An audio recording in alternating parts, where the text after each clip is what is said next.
آج کے ہمارے مہمان خصوصی خطیب بے مثال مقرر شعلہ بیان فیض آباد کی جانی مانی شخصیت حضرت مولانا امین اختر صاحب دامت برکاتہم العالیہ ہیں۔ میں حضرت کا حوالہ سے گزارش کروں گا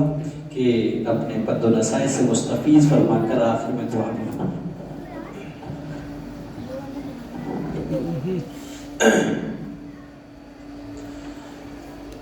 الحمد لله رب العالمين والصلاة والسلام على سيد المرسلين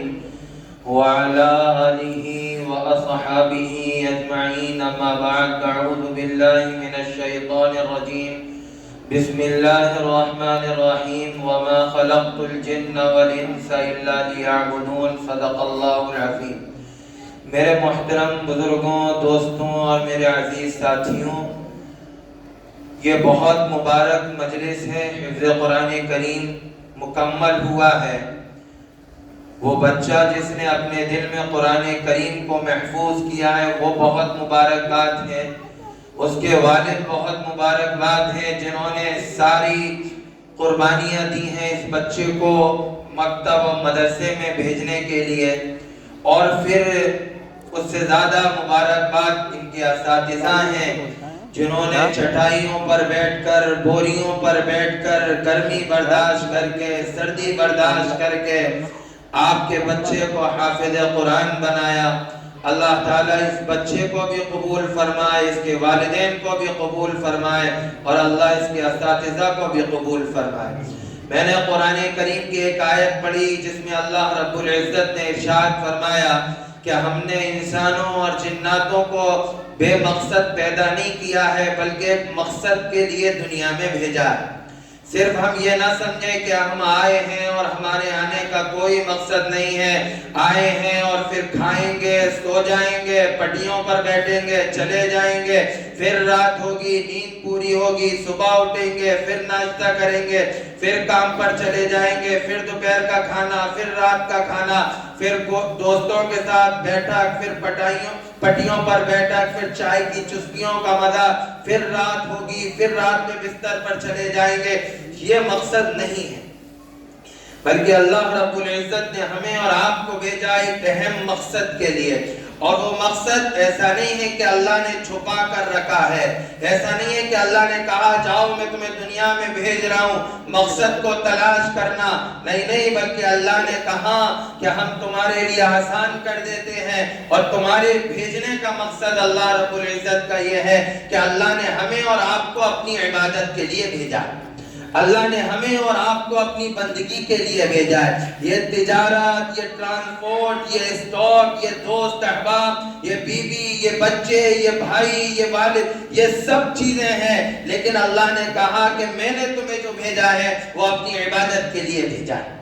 اور اس کی مثال زندہ ہمیں ملتی ہے جو آج کل یہ موبائل میرے اور آپ کے ہاتھ میں رہتا ہے۔ آپ اس موبائل کو کبھی دیکھیں گے تو یہ موبائل صرف خرافات نہیں ہے، بلکہ یہ موبائل مجھے جھنجھوڑتا ہے، میری زندگی کو جگاتا ہے۔ آپ دیکھیے جس موبائل کو بنانے والے نے بنایا تھا پہلے، اس کا مقصد صرف یہ تھا کہ گھنٹی بجتی تھی، ایک کال آتا تھا، وہ اٹھانے والا اٹھاتا تھا، ادھر سے کہنے والا اپنی بات کہتا تھا، سننے والا سنتا تھا، اپنی بات سنائی جاتی تھی، بات سننے والا سن لیا کرتا تھا۔ اس کا یہ صرف مقصد تھا جب موبائل بنایا گیا، لیکن ٹیکنالوجی آگے بڑھی، سائنس آگے بڑھی، تو موبائل میں پھر نئی ایجادات ہوئی، پھر اس میں واٹس ایپ آیا، انسٹاگرام آیا، فیس بک آیا، یوٹیوب آیا، اور ٹویٹر آیا، اور نہ جانے گیم کے کون سے ایپ آ گئے۔ یہ سب موبائل میں بعد میں آتا چلا گیا، لیکن آپ کبھی موبائل کو دیکھیے جب آپ فیس بک چلا رہے ہوں، یوٹیوب چلا رہے ہوں، واٹس ایپ چلا رہے ہوں،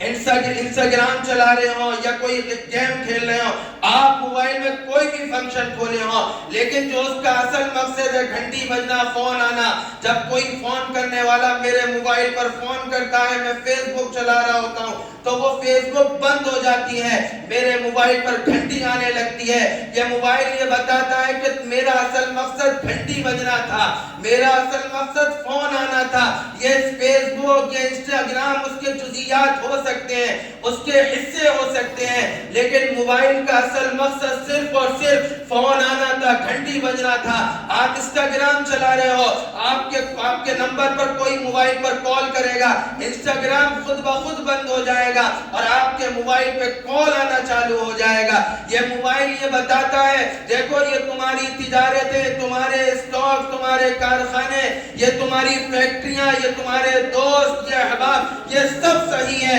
لیکن جب تمہیں اصل مقصد کی طرف بلایا جائے اور جب تمہیں اللہ کی دعوت دی جائے اور جب تمہیں قرآن کی طرف بلایا جائے، جیسے موبائل فیس بک بند کر دیتا ہے، جیسے موبائل انسٹاگرام بند کر دیتا ہے، جیسے موبائل یوٹیوب بند کر دیتا ہے، جب تمہیں رب پکارے تو تم سارے کاموں کو بند کر کے اپنے رب کے در پر آ جاؤ، اپنے رب کے در پر آ جاؤ۔ یہ موبائل پیغام دیتا ہے،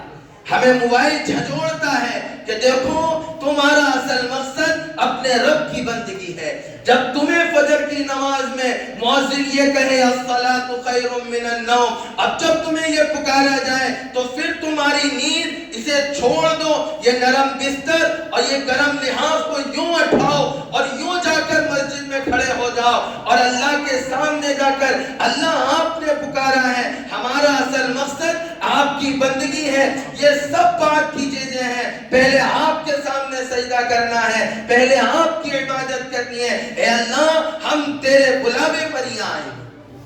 ہم تیرے بلاوے پر ہی آئے ہیں، اور اس مقصد کو پورا کرنے کے لیے اور اس بندگی کو سکھانے کے لیے اور اس ایمان کی حرکات کو دلوں میں پیدا کرنے کے لیے اور جسم کی رگ میں بہنے والے خون کے قطرے میں پیوست کرنے کے لیے اگر کوئی اس حرارت کو پیدا کر رہا ہے تو یہی چٹائیوں پر بیٹھنے والے، یہی گرمی اور سردی برداشت کرنے والے، یہی پورا نشیں ہیں جو آپ کے بچوں کو الف با تا سکھاتے ہیں، جو آپ کے بچوں کو قرآن کریم سکھاتے ہیں، جو آپ کے بچوں کو نبی کا نام سکھاتے ہیں، جو آپ کے بچوں کا تحیات صحیح طریقے سے سکھاتے ہیں، جو آپ کے بچوں کو نماز کا طریقہ سکھاتے ہیں۔ اللہ کی قسم اگر روئے زمین سے اگر یہ مکاتب ختم ہو گئے، اگر یہ مدارس چلے گئے، یاد رکھو اسلام کی صحیح شکل ہمارے بیچ میں موجود نہیں رہے گی، اور جہاں مکتب نہیں ہے وہاں ایمان کے جنازے نکالے جا رہے ہیں،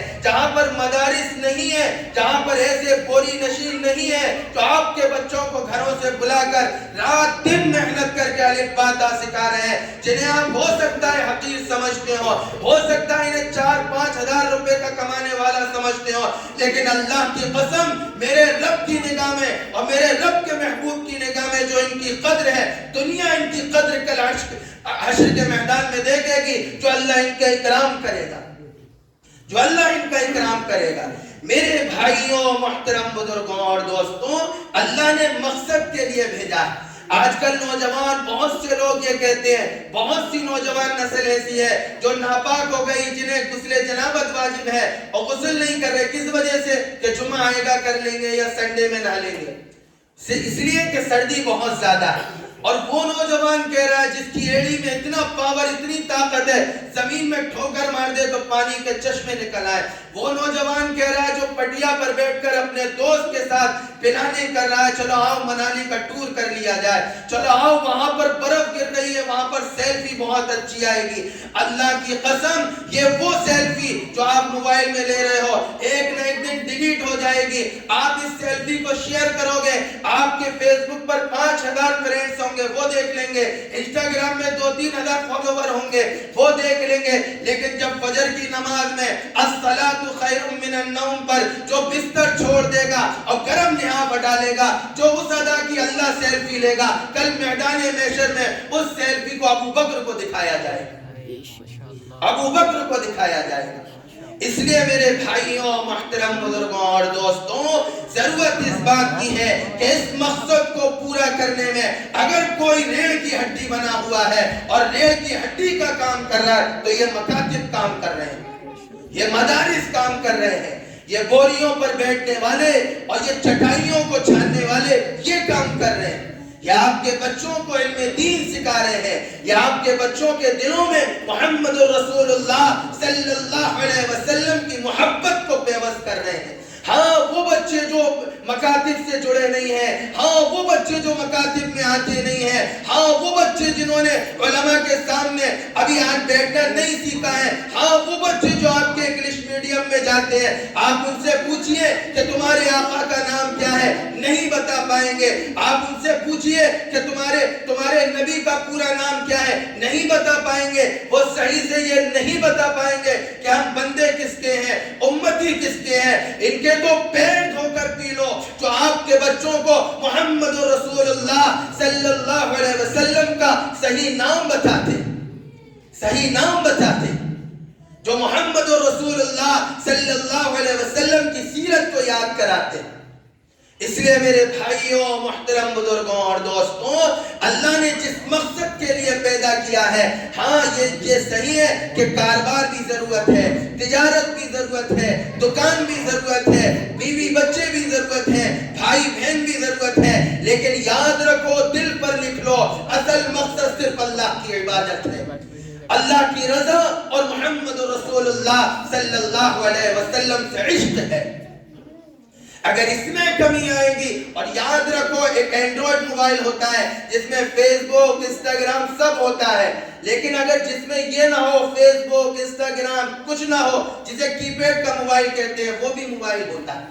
وہ بھی موبائل ہوتا ہے، لیکن اگر اس کی پیڈ کے موبائل میں ذرا سی خرابی آ جائے گی نا، بیکار ہو جائے گا۔ فیس بک بند ہو جائے کوئی پریشانی نہیں، واٹس ایپ بند ہو جائے کوئی پریشانی نہیں، کیوں؟ موبائل کا اصل مقصد کال کرنا ہے۔ اگر یاد رکھو میرا اصل مقصد اللہ کی عبادت ہے، میرا کارخانہ کتنا بھی پھل پھول جائے، میری تجارت کے انبار لگ جائے، میری بلڈنگیں آسمانوں کو چھو جائے، اگر اللہ کی بندگی میں کمی آئے گی، یاد رکھو وہ کوڑے اور کباڑے میں ڈال دیا جائے گا، کوڑے اور کباڑے میں ڈال دیا جائے گا۔ اس لیے ضرورت اس بات کی ہے کہ اللہ کی بندگی سیکھو، اللہ کے ہم جس مقصد کے لیے دنیا میں آئے ہیں اس مقصد کو سیکھو، اور اس مقصد کو سکھانے میں یہ چٹائیوں پر بیٹھنے والے، یہ مکتب چلانے والے، یہ مدارس چلانے والے اہم کردار ادا کر رہے ہیں، اہم کردار ادا کر رہے ہیں۔ ان سے بڑا کردار کوئی روئے زمین پر نہیں کر رہا، کوئی نہیں کر رہا۔ اس لیے میرے بھائیوں، محترم بزرگوں اور دوستوں، قرآن کریم کی وہ آیت اِنَّا نَحْنُ نَزَّلْنَا الذِّكْرَ وَإِنَّا لَهُ لَحَافِظُونَ کہ ہم نے قرآن کو اتارا اور ہم اس کی حفاظت کریں گے۔ اللہ نے کہا ہم حفاظت کریں گے، اللہ نے ایسے مکاتبوں کو قائم کیا، یہ حفاظت کریں گے۔ دنیا مٹانا چاہے گی، لیکن یہ وہ بچے جو اپنے باپ کا صحیح سے نام نہیں جانتے، جو اپنے محلے کا صحیح سے نام نہیں جانتے، لیکن میرے رب کا کرم ہے کہ ان کے دلوں پر، ان کے دلوں میں 30 بارے حفظ ہوتے ہیں، یہ میرے رب کا کرم ہے۔ اس لیے میرے بھائیوں، محترم بزرگوں اور دوستوں، ضرورت اس بات کی ہے کہ اتنا بڑا مجمع بیٹھا ہے، یہ نیت کر کے جائے کہ انشاءاللہ ہم اپنی زندگیوں کو بدلنے کی کوشش کریں گے، اور ان مکاتب سے، ان مدارس سے اپنے بچوں کو اور خود اپنے آپ کو جوڑنے کی کوشش کریں گے۔ اللہ مجھے بھی، آپ کو بھی کہنے اور سننے سے زیادہ عمل کی توفیق عطا فرمائے۔ وآخر دعوانا الحمدللہ رب العالمین۔ مفتی ندیم اختر صاحب کے سامنے بڑی ہمت کا کام ہے بولنا، مفتی ندیم اختر صاحب کے سامنے جو غلطی ہوئی ہیں اسے درگزر فرمائے۔ مفتی ندیم اختر صاحب انشاءاللہ دعا فرمائے۔